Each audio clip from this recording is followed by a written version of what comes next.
আপনাদের কি মনে আছে কিছুদিন আগে ভারতের সাবেক ক্রিকেটার আকাশ চোপড়া বলেছিল সাকিব আল হাসান এখন নেই, তাই বাংলাদেশ ক্রিকেট দলকে আর কোথাও খুঁজে পাওয়া যাবে না।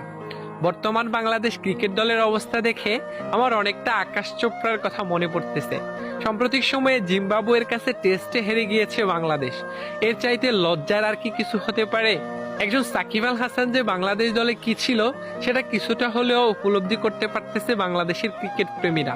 যখনই প্রতিপক্ষ বড় রানের পার্টনারশিপ করত তখনই বল হাতে ব্রেক থ্রু এনে দিত সাকিব আল হাসান। দলের প্রয়োজনে করতেন বিধ্বংসী ব্যাটিং। হয়তো বাংলাদেশ ক্রিকেট টিম ভবিষ্যতে অনেক ভালো খেলবে, তবে একজন সাকিব আল হাসানের শূন্যতা কখনোই পূরণ করতে পারবে না। সাকিব আল হাসান একজনই ছিল, একজনই আছে, আর ভবিষ্যতেও একজনই থাকবে। আপনি মানেন আর না মানেন, সাকিব আল হাসান বাংলাদেশের সর্বকালের সেরা ক্রিকেটার।